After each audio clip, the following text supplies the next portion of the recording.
Hello everyone, welcome you to another episode of defence DNA test episode 12, जहां हम बात करते हैं डिफेंस रिलेटेड कॉन्सेप्ट्स डिटेल में। तो अगर आपने अभी तक चैनल को सब्सक्राइब नहीं किया है तो अभी सब्सक्राइब करें और बेल आइकन को प्रेस करना ना भूलें लेटेस्ट अपडेट पाने के लिए। आज सुबह हम सबने एक बहुत दुखद न्यूज सुनी कि इंडियन एयरफोर्स के 2 एयरक्राफ्ट क्रैश हो गए, जिसमें एक एयरक्राफ्ट एमपी के मुरैना और दूसरा राजस्थान के भरतपुर में क्रैश हुआ है। तो इस न्यूज का कंप्लीट एनालिसिस करने के बाद मैं ये वीडियो बना रहा हूँ, जिससे किसी भी तरह का कोई कंफ्यूजन ना रहे। तो वीडियो में आगे हम देखेंगे कि एक्चुअल न्यूज क्या है, ये एक ही एक्सीडेंट है या एक से ज्यादा एक्सीडेंट इसमें इन्वॉल्व हैं, इसमें टोटल कितने एयरक्राफ्ट इन्वॉल्व हैं और कौन कौन से एयरक्राफ्ट इन्वॉल्व हैं, इसमें क्या इंपॉर्टेंस है इन एयरक्राफ्ट का, इस एक्सीडेंट में गलती किसकी है, एयरक्राफ्ट पायलट की या फिर किसी और की, इससे पहले कितनी बार सू-30 और मिराज का एक्सीडेंट हुआ है, और भी बहुत कुछ है इस वीडियो में जो आप जानना चाहते हैं। तो फिर देर किस बात की, चलिए शुरू करते हैं।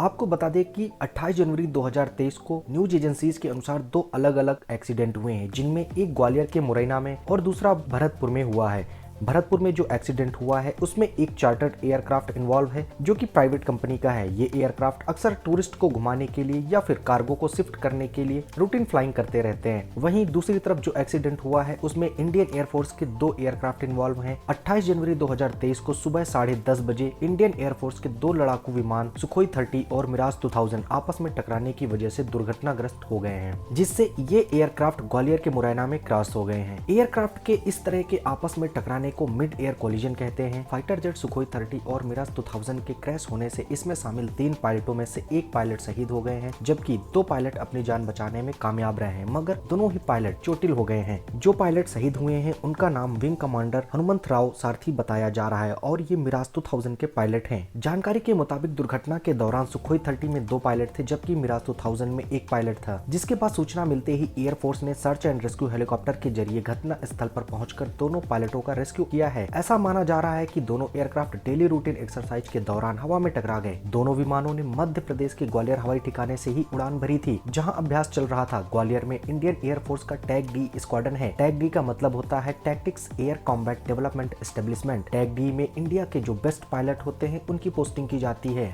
जहां पर ये पायलट नई नई तरह की एयर टैक्टिक्स को इजाद करते हैं। जो वीडियो फुटेज सामने आ रहे हैं उनसे ऐसा लग रहा है कि मिराज 2000 एयरक्राफ्ट जो था वो एक अपग्रेडेड मिराज 2000 था, जिसके बाद से रक्षा मंत्री राजनाथ सिंह, सीडीएस जनरल अनिल रावत और वायुसेना प्रमुख air chief marshal VR Chaudhary के संपर्क में हैं। हादसे के बाद वायुसेना ने मामले की जांच के लिए कोर्ट ऑफ इंक्वायरी बैठा दी है, जो यह देखेगी क्या दोनों विमान आपस में टकराने से दुर्घटनाग्रस्त हुए हैं या किसी और कारण से। इस पूरी न्यूज की जानकारी इंडियन एयरफोर्स ने ट्विटर के जरिए दी है, लेकिन एयरफोर्स ने एक्सीडेंट का रीजन अभी तक नहीं बताया है। इन सब के बाद हेलीकॉप्टर से घटना स्थल पर पहुंचे वायुसैनिक घायल पायलटों को रेस्क्यू कर ग्वालियर एयरबेस ले गए, जिसके बाद हादसे में चोटिल पायलटों को इलाज के लिए अस्पताल में भर्ती कर दिया गया है। अब इसके बाद हम सुखोई 30 और मिराज 2000 के बारे में देख लेते हैं। बता दें कि मिराज 2000 लगभग 38 साल पहले इंडियन एयरफोर्स में शामिल हुआ था और तब से लेकर अब तक इसके 13 एक्सीडेंट हो चुके हैं। मिराज एक फ्रेंच मेड एयरक्राफ्ट है और इसे डसल्ट एविएशन ने बनाया है। मिराज 2000 ने अपनी फर्स्ट फ्लाइट 1978 में की थी और यह 1984 में फ्रेंच एयरफोर्स में शामिल हुआ था, जिसके बाद 1985 में 40 मिराज को इंडियन एयरफोर्स में शामिल किया गया। 2004 में इंडिया ने 10 और मिराज 2000 का ऑर्डर दिया, जिससे इंडिया में कुल मिराज 2000 की संख्या 50 हो गई। मिराज 2000 फाइटर जेट्स को उड़ाने के लिए सिर्फ एक ही पायलट की जरूरत होती है। इस जेट की लंबाई 47.1 फीट होती है और विंग स्पैन इसका 29.11 फीट होता है। इसकी ऊंचाई 17.1 फीट होती है। हथियारों और ईंधन की क्षमता के साथ इसका कुल वजन 13,800 किलोग्राम हो जाता है। 26 फरवरी 2019 को 12 मिराज 2000 फाइटर जेट्स ने ही पाकिस्तान के बालाकोट में घुसकर एयर स्ट्राइक की थी। मिराज 2000 एक बॉम्बर एयरक्राफ्ट है, जिसका काम दुश्मन के ठिकानों पर बॉम्ब ड्रॉप करके उनको तबाह करना होता है, जैसा कि हमने बालाकोट के टाइम पर देखा था। मिराज एयरक्राफ्ट ने 1999 कारगिल वार में एक अहम रोल प्ले किया था और पाकिस्तान के इंपॉर्टेंट ठिकानों पर हमला करके उनको डिस्ट्रॉय कर दिया था। वहीं सुखोई 30 को सन 2002 में भारतीय वायुसेना में सम्मिलित किया गया था। सुखोई 30 ने पहली बार 1996 में उड़ान भरी थी। सन 2004 से सुखोई 30 का निर्माण भारत में ही हिंदुस्तान एरोनॉटिक्स लिमिटेड द्वारा किया जा रहा है। यह एक 4+ जनरेशन का फाइटर एयरक्राफ्ट है। इंडियन एयरफोर्स में इस समय लगभग 270 सुखोई 30 MKI एयरक्राफ्ट हैं। यह एक डबल इंजन और डबल पायलट वाला एयरक्राफ्ट है। सुखोई 30 का रोल बिल्कुल डिफरेंट है। सुखोई 30 एक multi role air superiority fighter jet है जिसका काम दुश्मन के एयरक्राफ्ट को इंडियन एयर स्पेस से दूर रखना है तथा साथ ही मिराज 2000 जैसे एयरक्राफ्ट को बॉम्ब ड्रॉप करते समय दुश्मन के एयरक्राफ्ट से प्रोटेक्ट करना है। सुखोई 30 की लंबाई 72 फीट है, इसका विंग स्पैन 48.3 फीट है और ऊंचाई इसकी 20.10 फीट है। इसका कुल वजन 18,400 किलोग्राम है। इसमें ली यूल का AL31F after burning turbofan engine लगे हुए हैं जो इसे 123 किलो न्यूटन की ताकत प्रदान करते हैं। सुखोई 30 अपने इंजन और अपनी एरोडायनेमिक्स बनावट की बदौलत यह फाइटर जेट 2120 किलोमीटर प्रति घंटे की स्पीड से उड़ान भर सकता है। सुखोई 30 की अगर रेंज की बात करें तो यह लगभग 3000 किलोमीटर तक फ्लाई कर सकता है। बीच रास्ते में अगर इसे ईंधन मिल जाए यानी कि एयर टू एयर रिफ्यूलिंग की मदद से यह लगभग 8000 किलोमीटर तक सफर तय कर सकता है। यह करीब 57,000 फीट की ऊंचाई तक उड़ान भरने में सक्षम है।